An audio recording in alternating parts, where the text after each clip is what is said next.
We'll go ahead and get us started. Thank you so much, everyone, for joining today. Today's webinar is hosted by the Fair Labor Association in collaboration with our excellent speakers today, who I'll be introducing soon. My name is Andrea Ackerman, and I'm the Director of Civil Society Engagement at the Fair Labor Association. Today's discussion is focused on meaningful stakeholder engagement, particularly focusing on engaging workers and their representative organizations, civil society actors, or other rights holders impacted by a company and its supply chain. Our speakers today will share frameworks, examples, and recommendations to help employers better identify and engage rights holders, as well as mitigate risks and create more transparent and sustainable practices where workers' voices are heard and their rights are protected. Before we begin and before I introduce you to today's speakers, I'll quickly note that we have a Q&A box where you can enter any questions you have in there, as the chat box is currently disabled.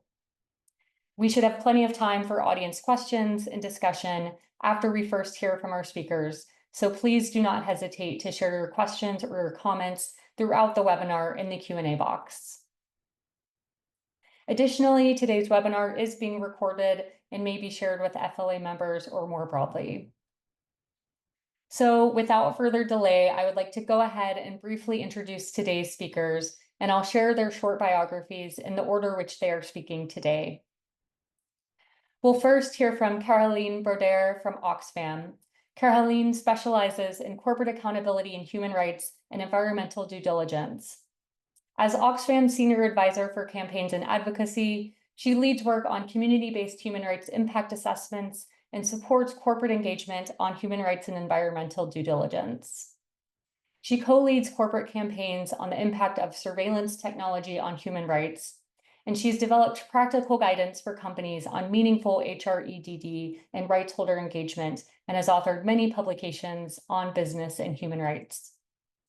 Previously at Rights and Democracy, she led the development of Getting It Right, a community tool for assessing the human rights impact of investment projects, and conducted HRIAs in several countries, including the Philippines, Indonesia, Colombia, and Ecuador.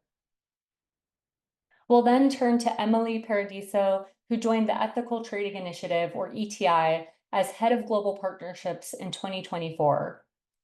Prior to this position, Emily was the Head of Advisory at NGO Partner Africa for 7 years, where she led a team delivering practical human rights due diligence projects across the African continent.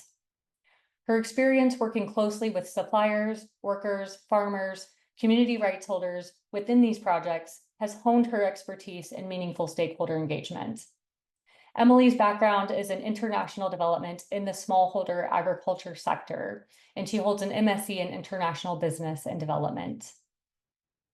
Emily is also representing the Stitch Partnership, in addition to our next speaker, Nguyen Thi Hai, who is a country representative in Vietnam for CNV International.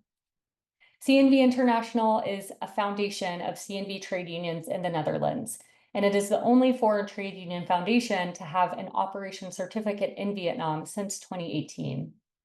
Its work focuses on capacity building for Vietnamese social partners, especially trade unions, on social dialogue, including the development of multi-company collective bargaining agreements and lobbying and advocacy for policies.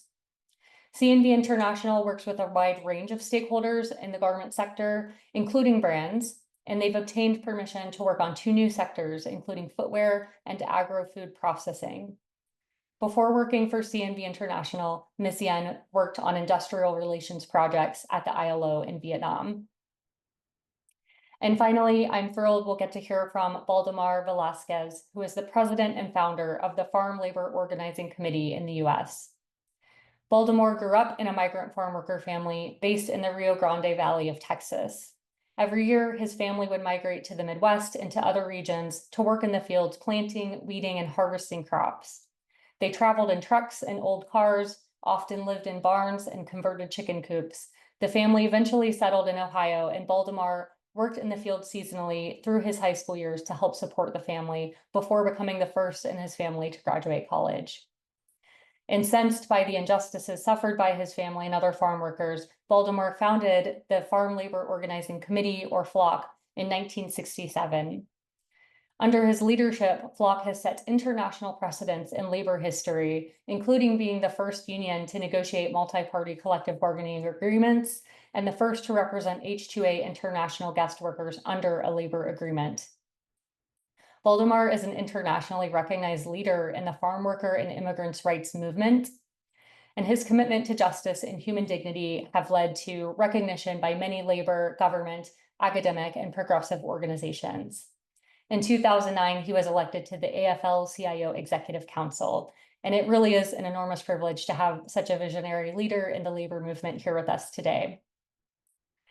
So without further delay, I would love to turn to Caroline, who will discuss Oxfam's approach to meaningful stakeholder engagement and some of the challenges she's seen company face, as well as how to overcome them. Caroline, over to you. Thank you so much, Andrea. Thank you for the invitation. It's a pleasure to be here. Very inspiring to see this large group of people, community or company representative interested in discussing rights holder engagement. This is very, very inspiring, and I'm hoping that the discussions will help creating some meaningful connections to get some real impact. And we can get to the next slide, please.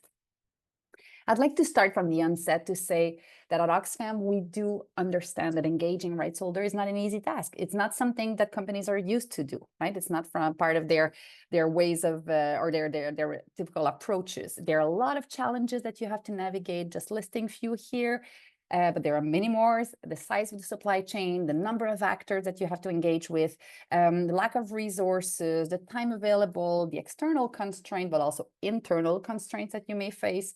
Understanding who are the rights holders, who to engage with, when to engage them, right? On which aspect, what to avoid overburdening rights holders as well with too many requests, but making sure that you're doing it at the right moment.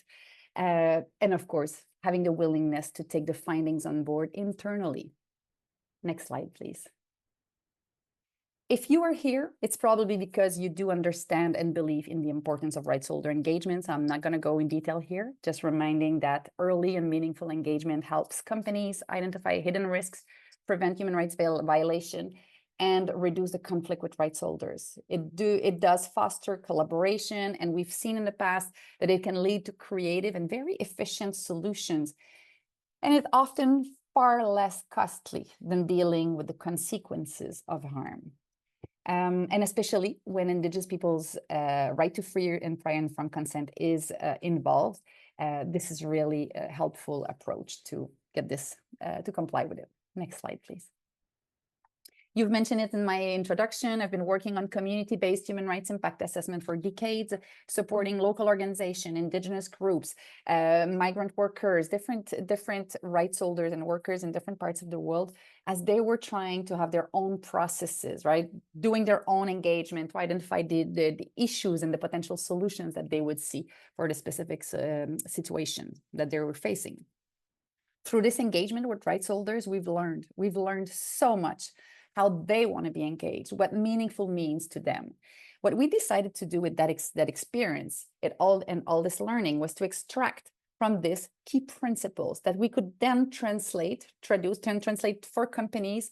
And we developed this short guidance that we've published last year, where we have those 4 principles that are on the screen with specific questions, guiding questions to help making sure that we're responding to those principles. We are now in the process of developing at Oxfam a detailed guidance that will build on this shorter version that is already public, but now with additional tips, best practices, and more specific guidance that should be available later this year. Next year, please. Next year. Next slide, please.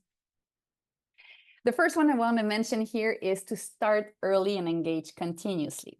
You'll see on each of those slides, I've put sample of questions that we have in the guidance. Those are just like very quick snapshot, just to give you a hint of the type of things that we can develop much further in the guidance. But I think it's really important here to understand that the engagement should begin as early as possible. We know this, right? But right from the beginning of the design of the due diligence process, and it has to continue throughout the activities. We unfortunately see a lot of one-time engagement, one thing, like we're doing identification of risk, which is good. Always glad to see companies engaging rights holders to identify the risk, but it needs to go beyond this. It needs to be for the shaping the solutions as well. The commitment must occur early enough to enable influencing on the decision-making process. So not only doing this because we need to do this, but because we think that we will take into consideration what we heard, what we learn. For Indigenous peoples, again, the consent must be obtained before any activity starts. So that's the prior component. We can next move to the next slide.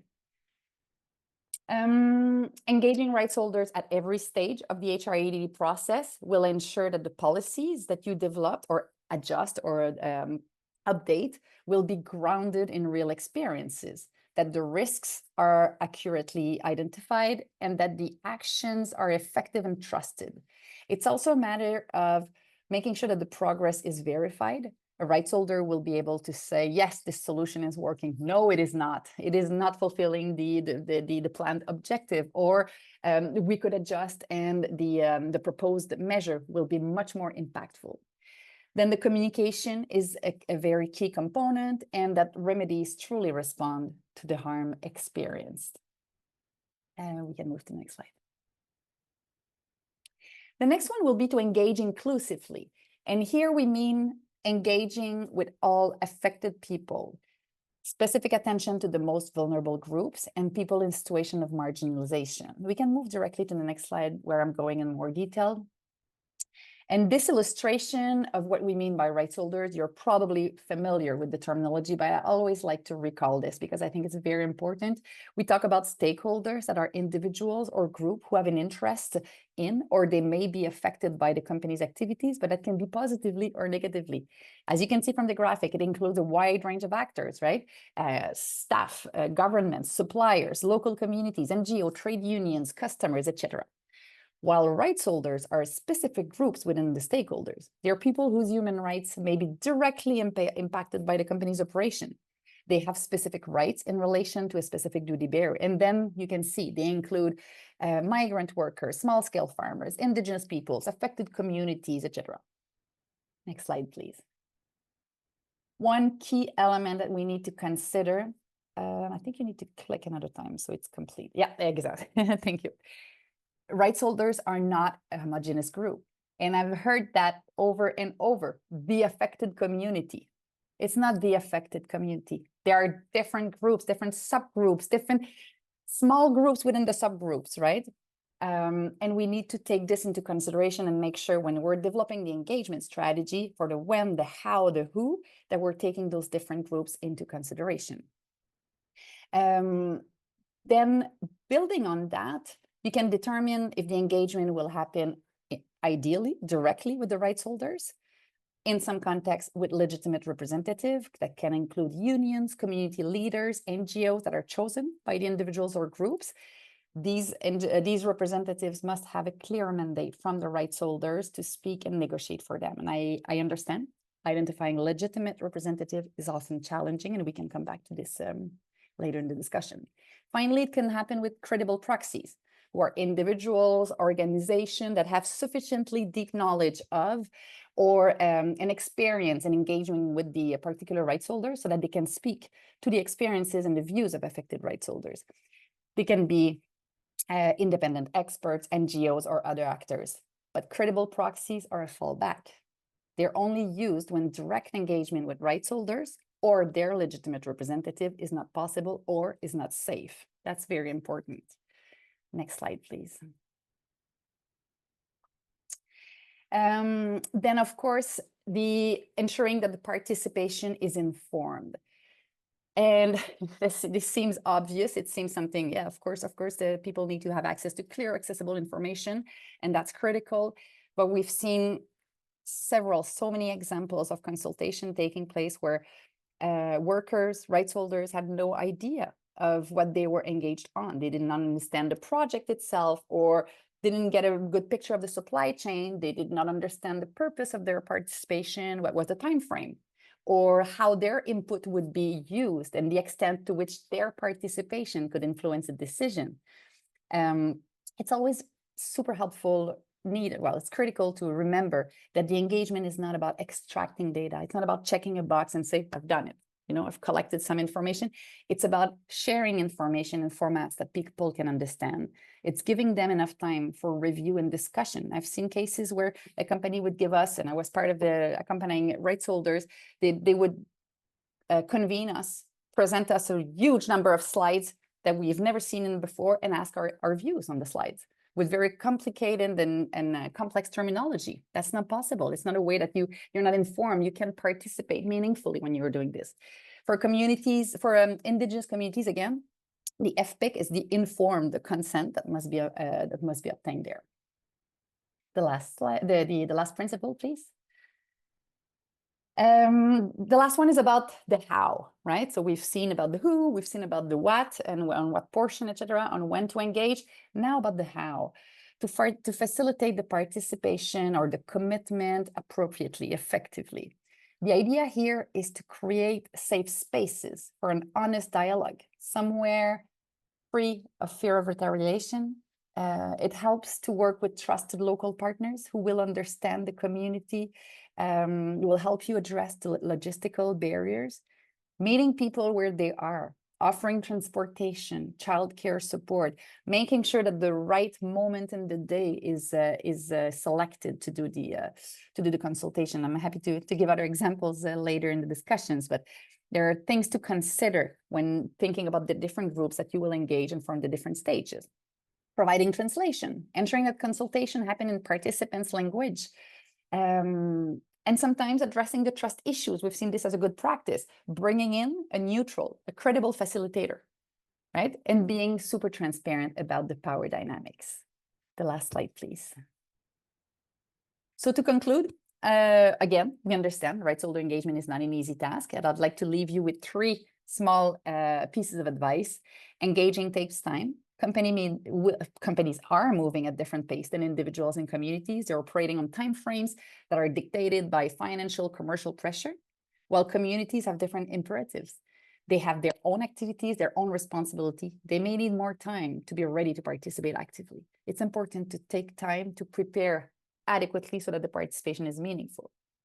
It requires good faith and commitment. Engagement, I've said it several times, is not a box-ticking exercise. Companies must be ready to act on what they heard, right? Take into consideration what they will learn. Finally, stay open-minded. Sorry, it's impossible to know everything from the start. You'll learn, and we understand this. You will learn from others, you'll build the trust, you'll co-create solution, you'll get better at engaging. So I guess most importantly, I would tell you, just get started with the right intention and you'll get better at it. And it will show some really important impact on your activities. Thank you so much. Great. Thank you, Caroline, for that great overview. So next, I would like to turn to Emily with ETI, who will introduce us to the Stitch partnership and their framework on meaningful stakeholder engagement. Thanks, Andrea, and good morning, afternoon, and evening to everyone on the call. It's a real pleasure to be here today, and thank you so much to Andrea and FLA for inviting Stitch to be part of this webinar. So as Andrea outlined, today I'm going to walk through the framework for meaningful stakeholder engagement that's being developed by the Stitch Consortium, which seeks to define what does meaningful stakeholder engagement mean in the context of human rights due diligence. Next slide, please. So firstly, maybe next slide. Yeah, perfect. Okay, so firstly, who are the Stitch Consortium? So the Stitch Consortium consists of 6 members, 2 labour rights organisations, CDI in Vietnam and Cividep in India, 2 Dutch unions, CNV International and Mondial FNV, and 2 multi-stakeholder initiatives, the Ethical Trading Initiative and Fairware Foundation in the Netherlands. The Stitch Consortium works towards systemic change in the garment industry by centering workers' voices and developing stakeholder inclusive human rights due diligence guidelines and practical tools. And Stitch interventions cover garment producing countries across Asia, including Bangladesh, Cambodia, India, Indonesia, Myanmar, and Vietnam. And also we have developed a regional approach for the Middle East and North Africa.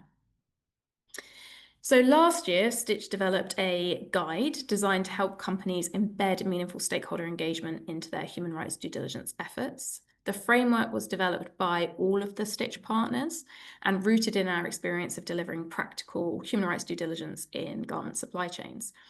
First, we undertook an extensive mapping to understand what was out there, what guidance existed, and what we felt was missing.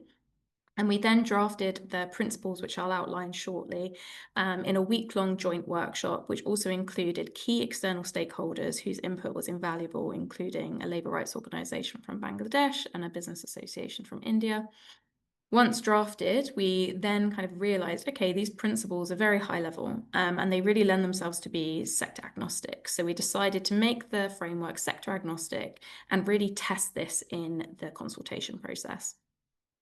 The principles were consulted widely, so all of the Stitch partners engaged extensively with their key stakeholders, so unions, suppliers, NGOs, labour rights organisations, brands, certification bodies, multilaterals, etc. So we really got the kind of best output that we could get, which we're happy with. So now I'll give a quick whistle-stop tour of the key components of the framework, and then my colleague Yen is going to talk a little bit about the kind of how to put these into practice. Next slide, please. So a lot of what I'm going to say is also repetitive of what Caroline said, but I think that's good because we need as much alignment as possible on this. We need to all align around what does it mean and how do we implement it. And so I think that's great, but I will skip some things that are a bit too repetitive. So something that we wanted to make clear, as Caroline said in our guidance, is that meaningful stakeholder engagement for meaningful stakeholder engagement's sake is pointless. MSE is not the end goal, and stakeholder engagement is only really meaningful if it results in outcomes, and therefore the process is important, but the outcomes are just as important and should not be forgotten. Next slide, please. This is a very similar slide to Caroline's, but essentially says the same thing. Stakeholders, rights holders are a subset of the broader stakeholder group. And in our guidance, we talk about that engagement with rights holders should be prioritised above other stakeholders, especially in circumstances where they lack representation or the influence or visibility to advocate for themselves. Next slide, please. The next key component of the guidance is we talk through the different forms of engagement. So again, we have meaningful stakeholder engagement. We talk about who are the stakeholders. We then talk about what are the forms of engagement, how do you engage with stakeholders?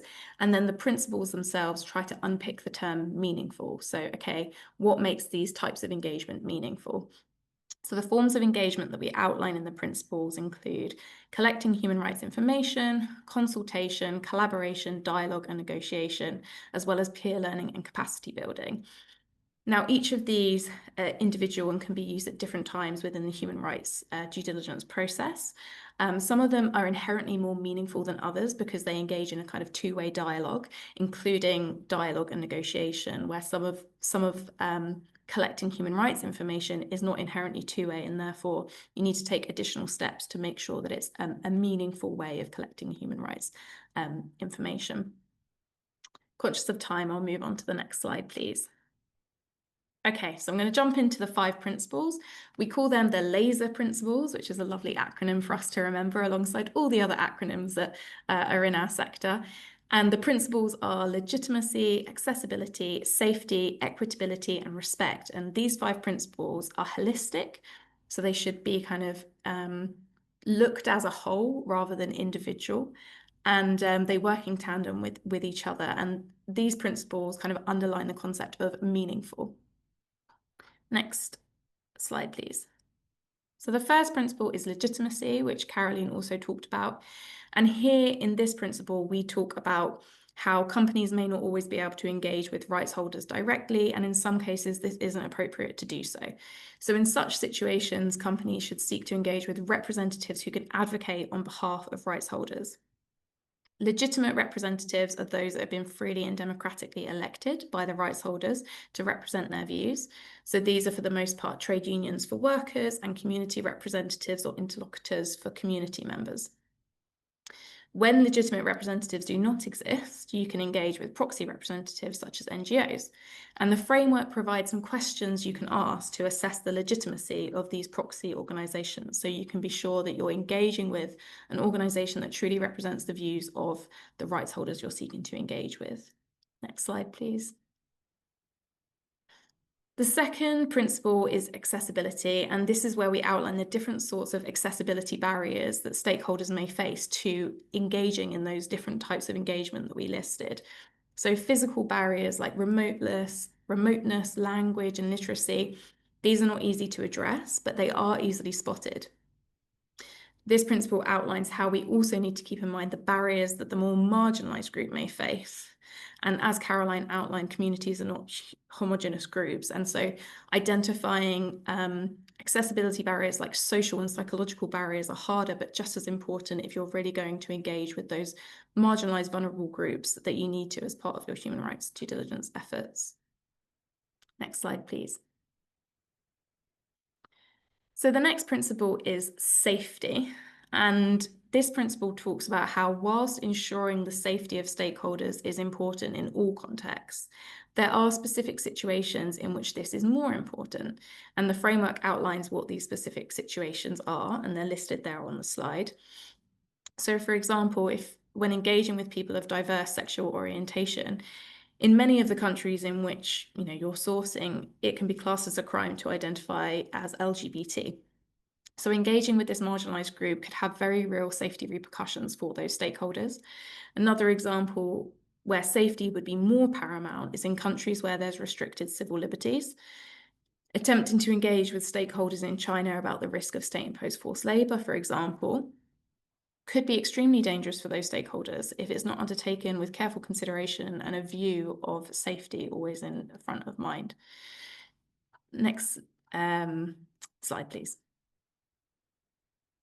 So the next principle is equitability, and this principle aims to speak to the inherent power imbalances that exist between brands and purchasing companies, mostly in the global north, and the suppliers and workers, mostly in the global south.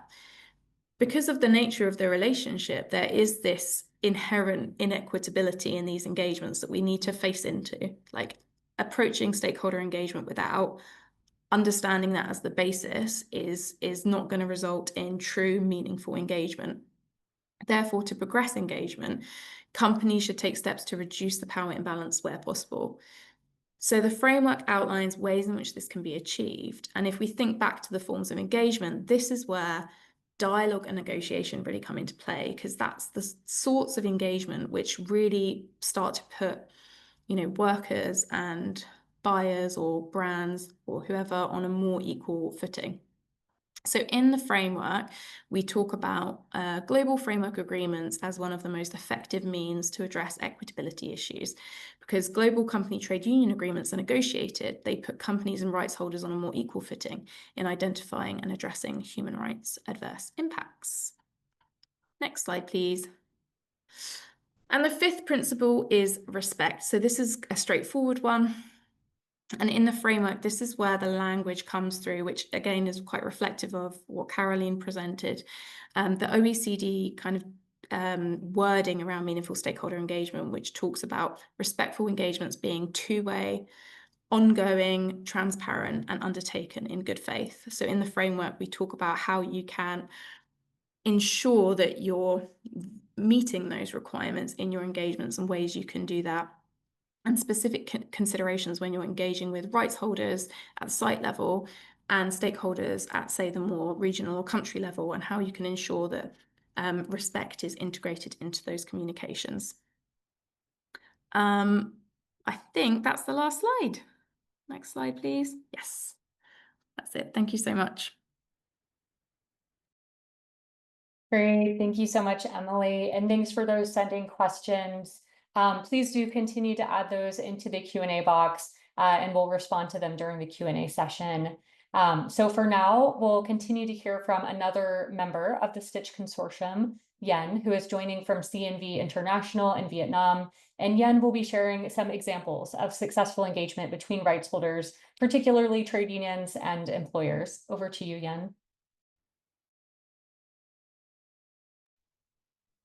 Thank you very much, Andrea, and good morning, good afternoon, and good evening to all the participants in today's webinar. Now I'm happy to share some of the insights into the practice of meaningful stakeholder engagement as a demonstration of my colleague, Emily, that's mentioned of the laser principle. Next slide, please. So Emily mentioned that the outcomes of the stakeholder engagement is very important for everybody, especially for workers, because the workers is an end. The improve in working condition is what we are looking for in all kind of engagement.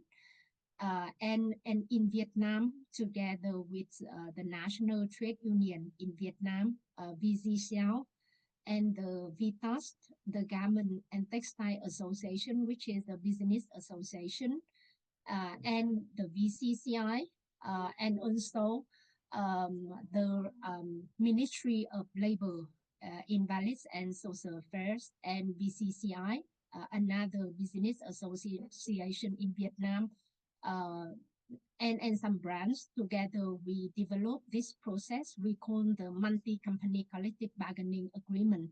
So for those of you who are new to this idea, this is a kind of collective bargaining agreement signed among several companies in the garment sector in the same region, either it's district or city level. And at the heart of this process is the regional task force, including representative of production workers of participating companies, the representative from the factory management, and representative from the grassroots trade union or factory level trade union. Why we need to include the production workers in this process? It is very important because normally the factory level trade union in Vietnam, they are not so representative of the worker voice and interest. You often see the middle level managers of the factory who are also the head or the chairperson of the trade union. So it's very important to have the real production workers in the process.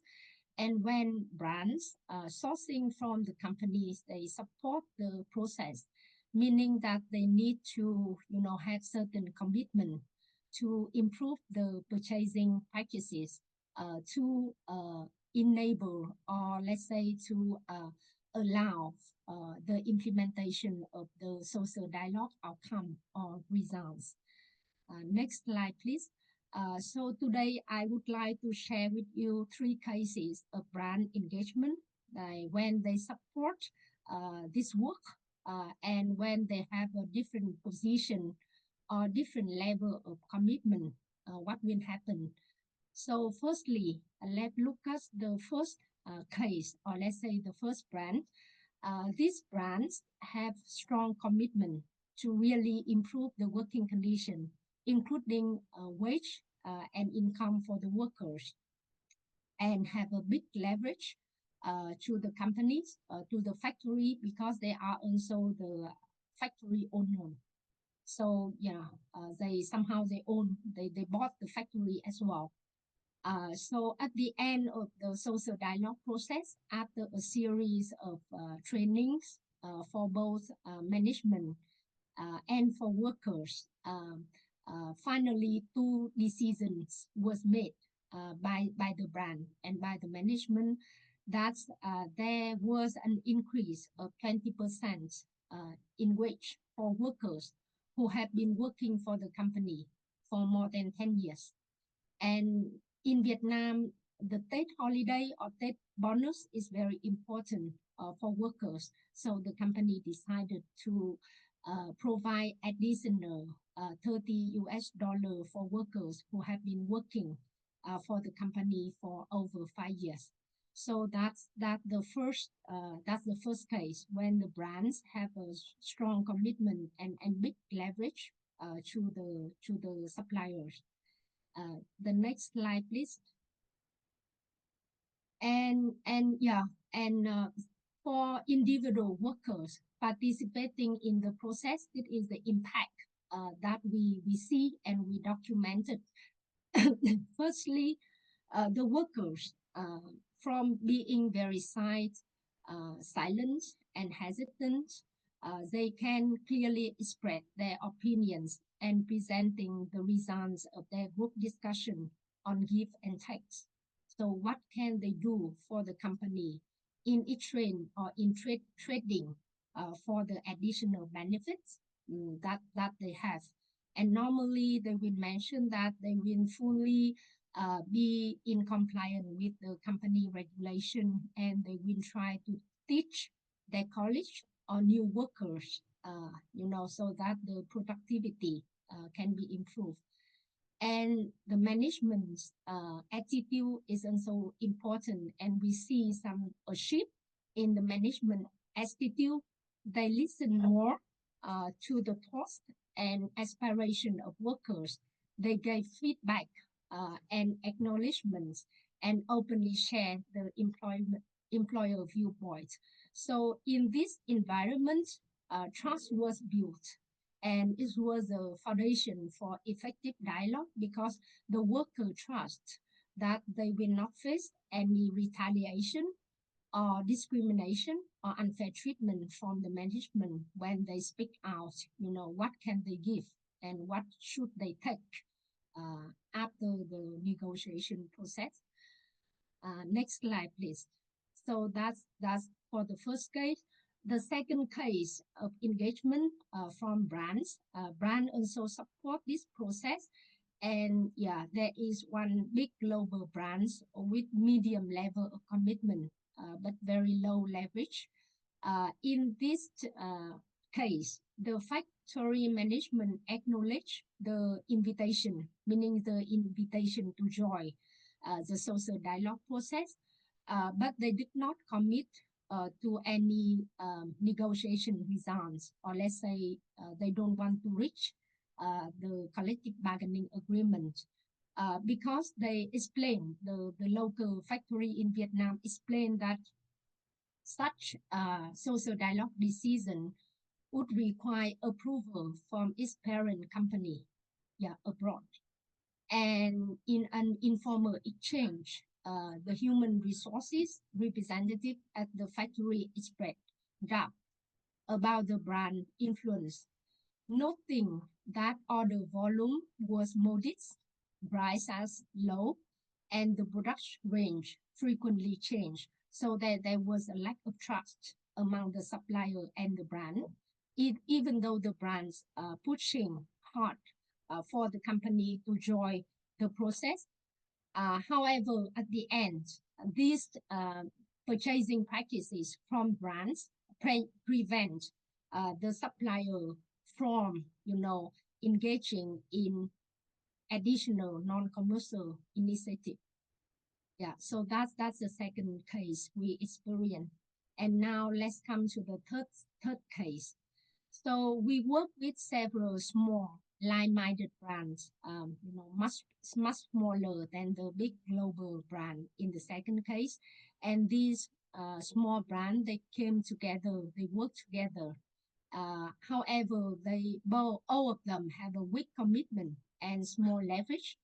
So during the process, the factory management stopped joining the negotiation with the view that the company cannot afford additional costs without brand support in improved purchasing practices. So, even, when they started to draft, when the local trade union started to share the first draft of the CBA text, the company refused because they see some costs increase for the factory, and they no longer interested in, continuing the negotiation process. and the brand also stop supporting the process. Yeah, because they also cannot commit that they can actually improve their purchasing practices. So that's the third case. Next slide, please. Yeah, so based on that small experience from brands, I have some small recommendation. Firstly, yes, it's very challenging, but if you are really committed, you need to take small steps, and even small steps can make big differences for the workers and for the factories.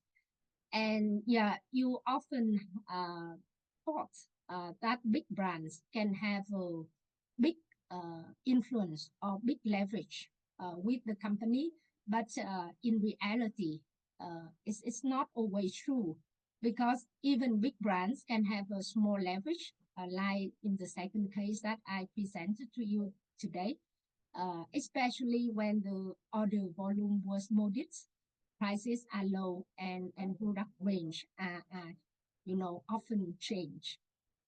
So yeah, again, back to the key factors to successful, or let's say meaningful stakeholder engagement that we want to lead to outcome. Yeah, firstly, strong commitment is very important, and foundation is a foundation, and then the trust building, create trust, so that workers can trust in the process, and the factory management can also trust in the process. It's very important. So what can you expect from the follow-up technical guide from the MSE developed by Stitch Consortium? Firstly, you can expect it will include practical tools and concrete example, like I mentioned earlier, and case studies based on Stitch partner working experiences by SIG consortium partner and working in different countries across Asia. And we work with our trade union partner, our business association partner, to submit their experiences and case study. So you can have it in the upcoming technical guide. And again, we all aware that meaningful stakeholder engagement is a mean. It's very important mean to improve the human rights outcome by ensuring that the voices of rights holders and other stakeholders meaningful, inform, and shape company decision making. In this case, real improvement in working condition, in wage and bonus for workers are realized.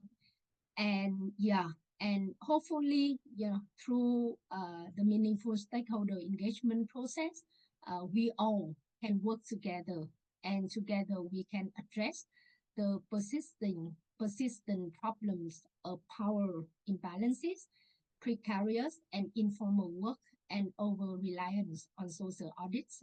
In the technical guide, you can see some case study on how together we can support a better working condition and income for home-based workers, and normally they are overlooked in the process. Yeah, so yeah, I think the end slide will be my big thanks to all of you for being for your attention to my sharing. Thanks a lot. Thank you so much, Yen. And last but certainly not least, we'll turn to Baldemar. And Baldemar, it would be great to hear from you on a number of things, particularly what does this all mean for workers, and the importance of freedom of association and collective bargaining. And also, how does engaging with workers in the agriculture sector differ from many of the other sectors we've been discussing? So what are some of the unique circumstances of farm workers that should be taken into consideration?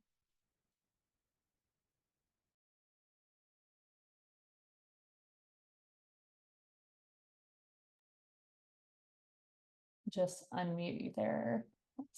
Now can you hear me? Yeah, perfect. Okay, great. Well, thank you all. This has been a very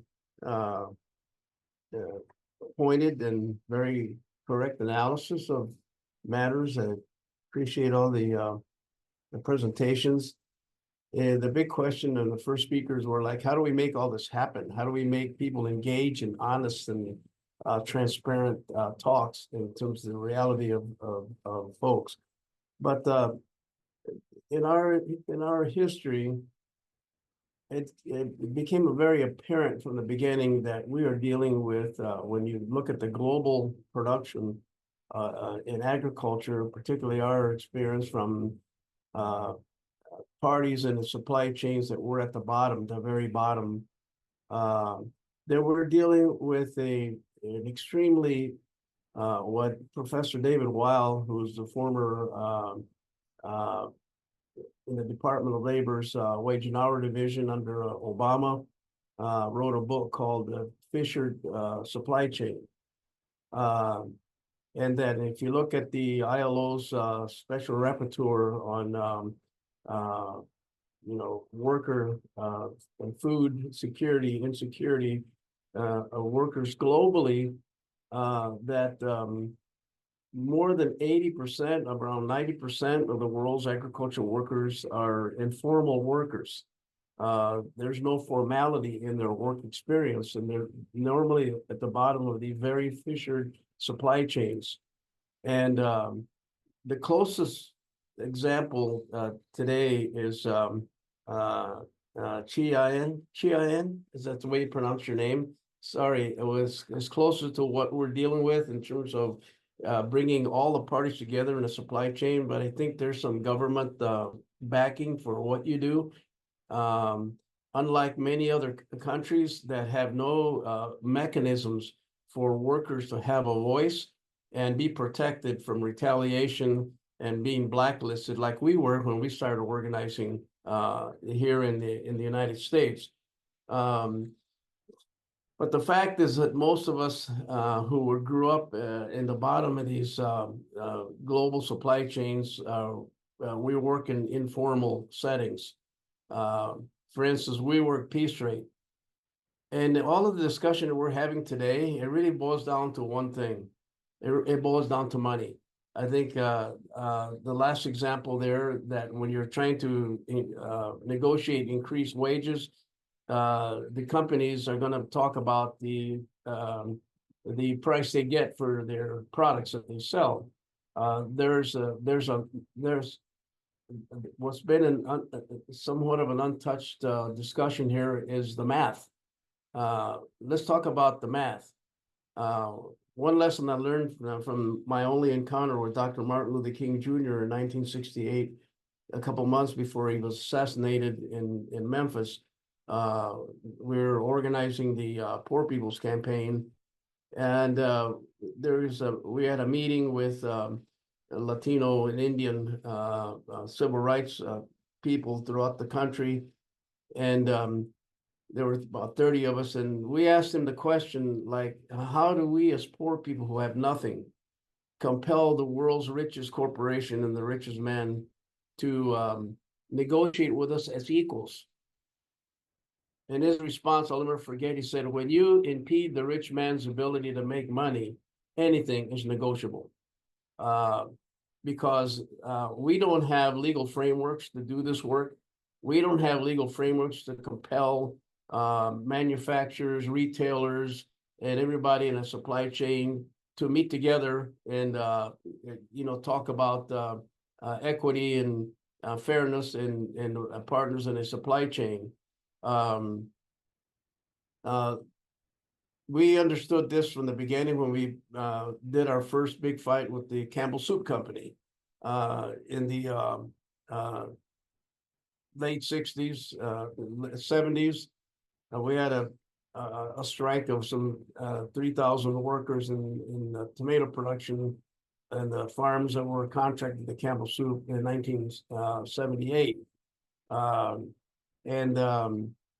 Our mantra was negotiate with Campbell Soup, not the farmers who were our employers.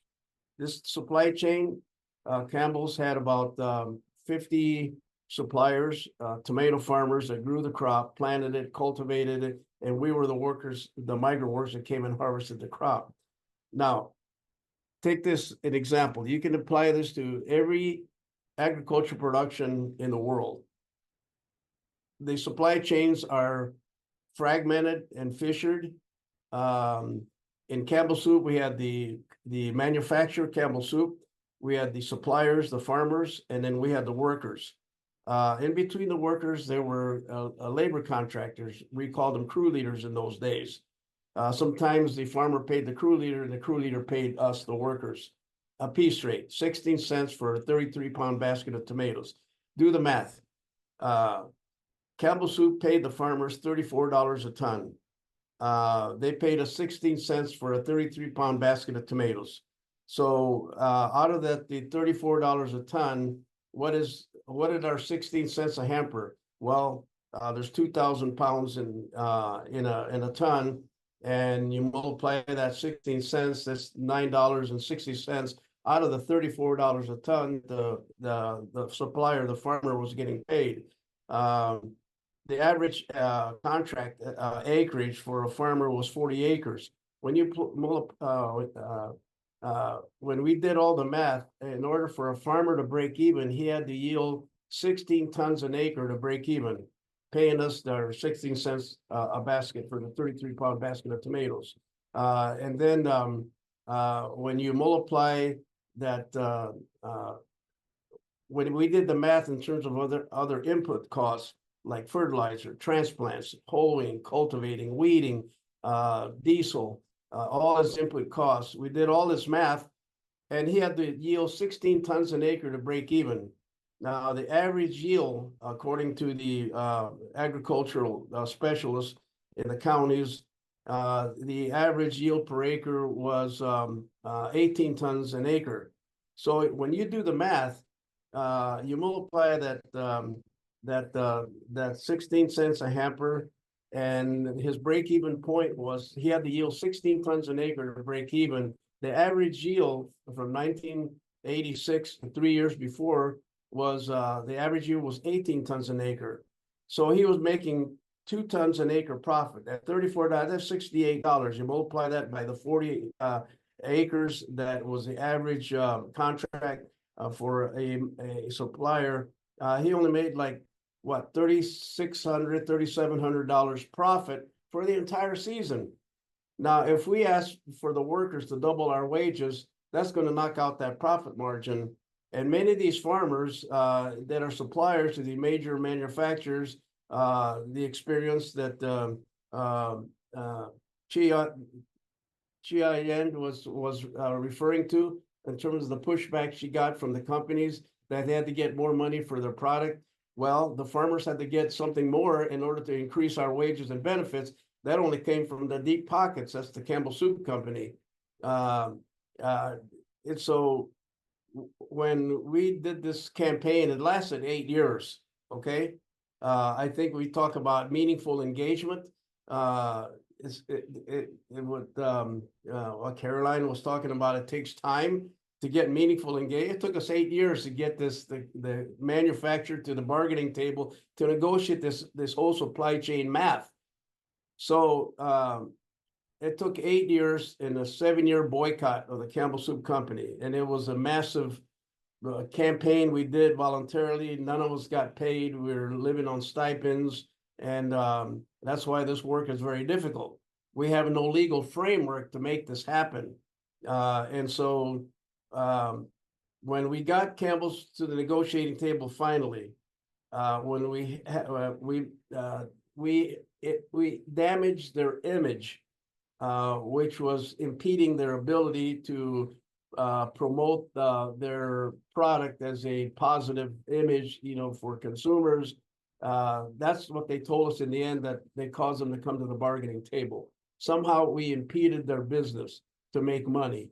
And so they got to the negotiating table. Now, this is outside any legal framework, because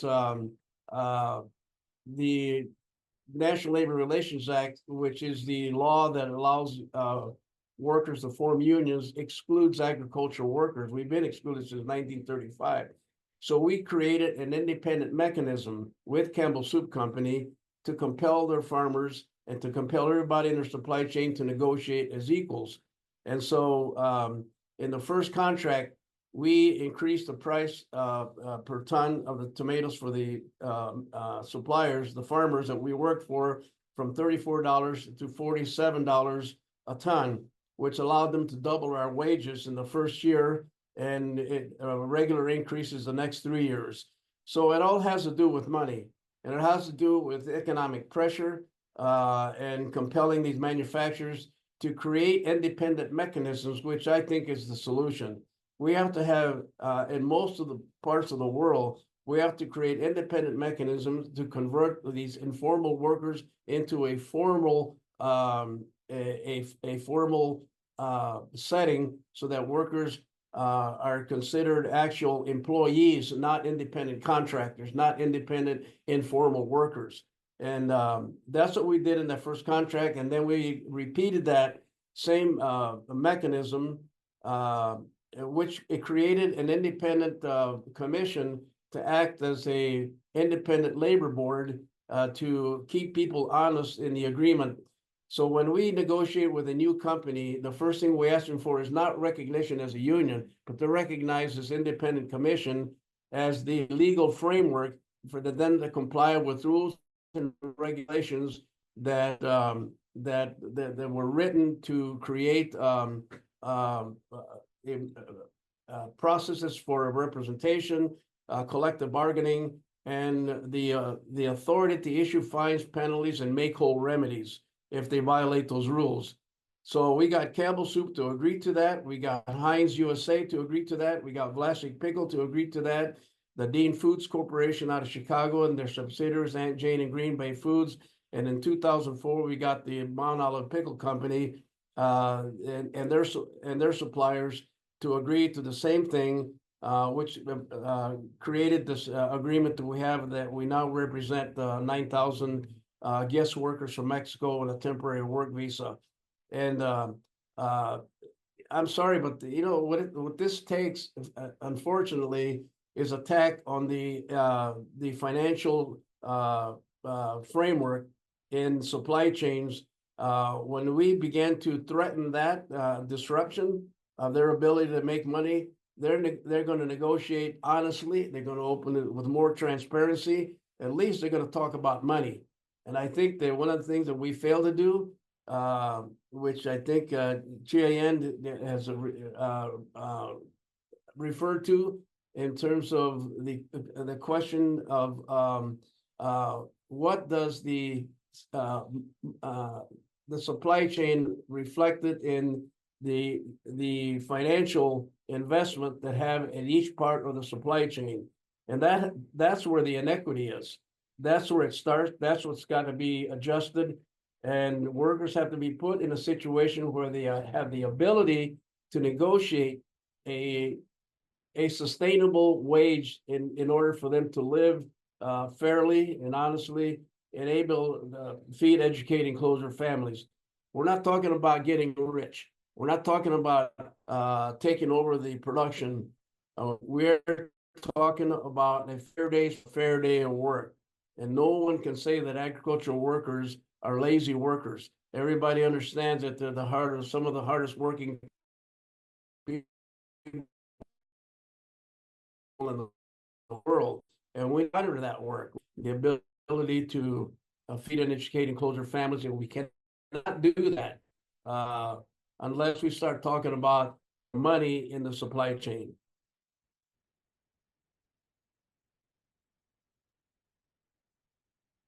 Thank you, Valdemar.